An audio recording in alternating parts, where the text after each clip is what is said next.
కొలువుల కోసం కొట్లాడంగా నోటిఫికేషన్లు, కోచింగ్లు తీసుకోంగా పరీక్షలు, రాయంగా పేపర్ లీకులు, దిద్దంగా కోర్టుల కేసులు. ఏళ్ల కమానం ఇదే కథ.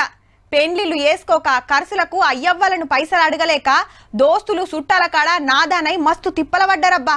ఇదంతా అప్పట్లా, మరి ఇప్పుడెట్లుందో ఎరికేనా? రైట్, డిఎస్సి రిజల్ట్ వచ్చింది.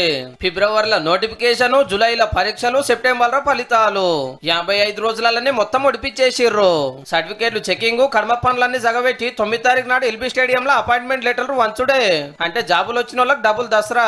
65 రోజుల్లో 11,062 టీచర్ల నియామకాలను చేపట్టడానికి మా ప్రభుత్వము పూర్తిగా కృషి చేసింది. వీళ్ళు 10 నెలలకే 11,000 మందికి టీచర్ జాబులు ఇస్తే పాత గవర్నమెంట్ 10 ఏళ్ళు ఇచ్చినాయి ఉత్త 7,800.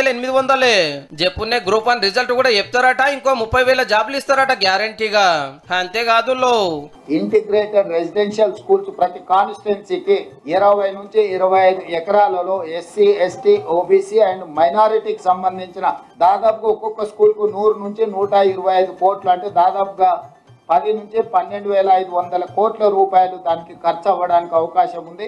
గదన్నట్టు పేద మైదానము, కంప్యూటర్ ల్యాబ్, మంచి బెంచీలు, ఇట్లా సకల సౌలతులతోటి రెసిడెన్షియల్ స్కూల్ కట్టబోతున్నారు అన్ని నియోజకవర్గాలల్లో. ప్రైవేటు స్కూళ్ళలో 1000 ఫీజులు గుంజుతున్నారు కదా. ముచ్చట సీఎం సర్కార్ ఇలా పెడితే ఈ ఫీజు నియంత్రణకి ఒక కమిటీ వేసేది ఉన్నది, దాని మీద కూడా డెఫినెట్ గా చర్యలు తీసుకుంటారు. ఇక మీడియా ఎట్లా తయారైందో ఇట్లా చెప్పిండు. ఏవైతే ఇన్స్టిట్యూషన్స్ ఇట్లా దోపిడీ చేస్తున్నాయని అంటున్నారో ఆ టీవీలలో అన్ని అవే ప్రకటనలు ఉంటున్నాయి. తెరవంగానే 1వ ర్యాంకు, 2వ ర్యాంకు, 3వ ర్యాంకు, 4వ ర్యాంకు ఊదర కొట్టి మీరు పేదోళ్ళు అందరినీ కూడా ఉన్న ఆస్తి అంతా అమ్మి తీసుకుపోయి వాళ్ళకి ఫీజులు కట్టేటట్టు చేస్తున్నారు కాబట్టి